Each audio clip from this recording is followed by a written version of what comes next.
Good morning दोस्तों, स्वागत है आप सभी का नेशनल हिंदी एजुकेशन पे। जैसे कि आप स्क्रीन पर देख रहे हैं, आज हम लोग पढ़ेंगे अमेरिका की क्रांति।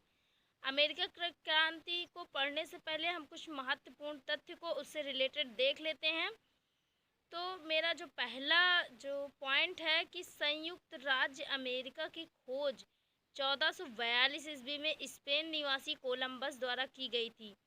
यह आप सभी को पता ही होगा कि कोलंबस द्वारा संयुक्त राज्य अमेरिका की खोज की गई थी। उसके बाद अगला है 1606 ईस्वी में इंग्लैंड के राजा जेम्स प्रथम ने वहां की दो कंपनियों क्रमशः लंदन एवं प्लीमथ को कुछ निश्चित क्षेत्रों में उपनिवेश बसाने की अनुमति प्रदान कर दी। 1607 ईस्वी में अमेरिका में कप्तान क्रिस्टोफर न्यूफोल्ड के नेतृत्व में पहली बस्ती जेम्स टाउन की स्थापना हुई।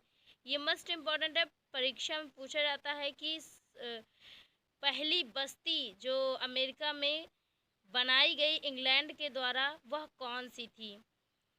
जेम्स टाउन से सबसे पहले तंबाकू से लादा हुआ जहाज 1614 ईस्वी में इंग्लैंड पहुंचा। जेम्स टाउन से सबसे पहला कौन सा जहाज था और उसमें क्या भरा हुआ था? तो 1614 में तंबाकू से भरा जहाज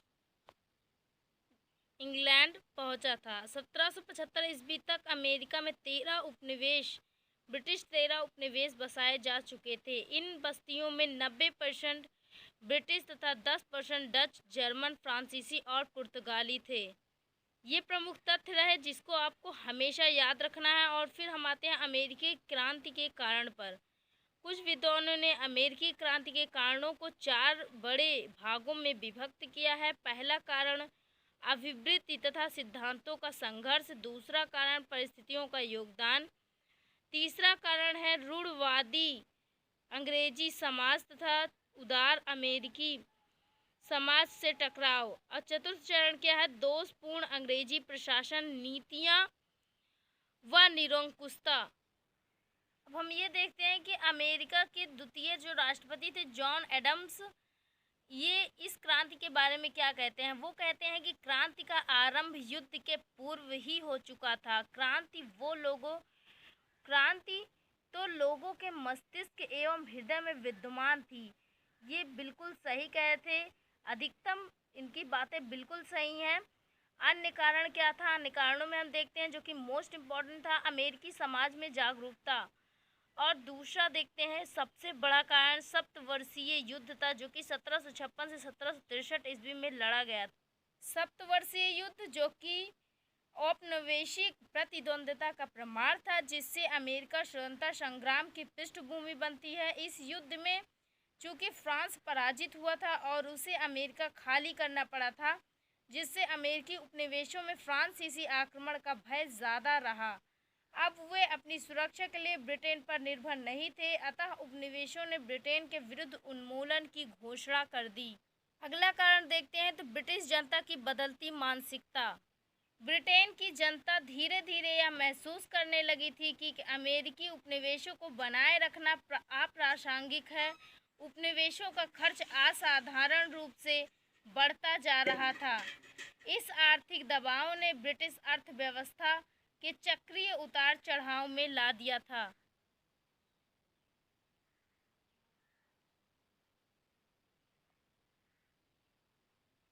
अगला देखते हैं स्टंप एक्ट। स्टंप एक्ट ये एक प्रकार का कर एक्ट था। ये कब लागू किया गया? 1765 ईस्वी में जॉर्ज ग्रेन रिले की सरकार ने अप्रैल 1765 ईस्वी में स्टंप एक्ट पारित किया।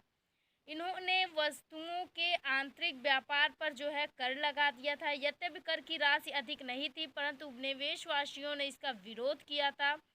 जो अमेरिका वासी थे उनका नारा था प्रतिनिधित्व के बिना कर नहीं, या फिर नो टैक्सेशन विथआउट रिप्रेजेंटेशन। और उसके बाद जब रिले की सरकार का पतन हुआ और दूसरी सरकार आई तो उसने इस एक्ट को हटा दिया, रद्द कर दिया। फिर आता है टाउनसेट एक्ट। टाउनसेट एक्ट के बारे में पढ़ेंगे तो यह वस्तुओं पर वाह कर था। चार्ल्स टाउनसेंड एक्ट ने कहा था कि अमेरिका को दिक्कत है आंतरिक कर से, ना कि बाह्य कर से।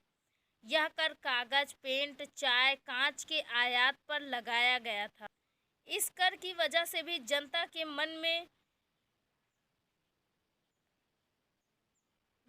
मन में जो ब्रिटिश सरकार के प्रति द्वेष की भावना उत्पन्न हुई थी। सबसे बड़ा कारण जो है अमेरिका क्रांति का सबसे बड़ा कारण बोस्टन टी पार्टी था। 1773 ईस्वी में यह घटना घटित हुई थी। बोस्टन के बंदरगाह पर अमेरिकियों ने विरोध किया था कि वो इंग्लैंड से कोई भी व्यापार नहीं करेंगे। उस समय पर बोस्टन के बंदरगाह पर अमेरिकी क्रांतिकारी उमड़ पड़े और इंग्लैंड के जहाज को वहीं पर रोक लिया और रोकने के बाद उसमें लदी चाय की पेटी से समुद्र में बहानी शुरू कर दी। जब चाय की पेटी समुद्र में फेंक डाली तो समुद्र चाय के रंग का हो गया था और इसी घटना को बोस्टन टी पार्टी के नाम से जाना जाता है। हम अगला कारण देखेंगे, प्रथम महाद्वीपीय कांग्रेस 1774। 1774 में 13 कॉलोनियों ने मिलकर फिलाडेल्फिया में प्रथम महाद्वीपीय कांग्रेस सभा बुलाई, जिसमें ब्रिटिश के लगाए करों को हटाने की मांग की गई। जॉर्ज वाशिंगटन, सैमुअल जैसे लोग इसमें उपस्थित थे, किंतु राजा ने इसे विद्रोह करार दिया और सिपाहियों को इसे दबाने का आदेश दे दिया। यह भी एक प्रमुख कारण था ब्रिटिश के खिलाफ बगावत का। द्वितीय महाद्वीपीय कांग्रेस 4 जुलाई 1776 को गठित हुआ। इसमें भी जो घोषणा की गई वो इस बात की गई कि हम सभी जो है एक अंग्रेज के रूप में अभी तक लड़ रहे थे, किंतु अब हम एक स्वतंत्र अमेरिकी नागरिक के रूप में लड़ेंगे। हम सभी स्वतंत्र हैं और हमें स्वतंत्रता से जीने का अधिकार है। किंतु युद्ध की कमान किंतु जो ब्रिटिश सरकार थी उसने इन सभी की मांग स्वीकार नहीं की। तो फिर इस समस्या को सुलझाने के लिए वाशिंगटन ने युद्ध की कमान अपने हाथ में ले ली और 1776 ईस्वी में, जैसा कि आप सभी जानते हैं, फ्रांस, स्पेन, हॉलैंड और ब्रिटेन ये सभी देश मिल करके और यॉर्क टाउन का युद्ध हुआ। 1781 ईस्वी में यॉर्क टाउन के युद्ध के बाद लॉर्ड कॉर्नवालिस को आत्मसमर्पण करना ही पड़ा। और फिर होता है 1783 ईस्वी में पेरिस की संधि। पेरिस की संधि द्वारा अमेरिका को स्वतंत्रता प्राप्त होती है, ब्रिटिश हुकूमत से मुक्ति मिलती है और यहीं पर समाप्त होती है अमेरिका की क्रांति। धन्यवाद दोस्तों। अगर वीडियो अच्छी लगी हो तो लाइक कीजिए, सब्सक्राइब कीजिए। फिर मिलते हैं अगले वीडियो में एक नए टॉपिक के साथ। तब तक के लिए धन्यवाद।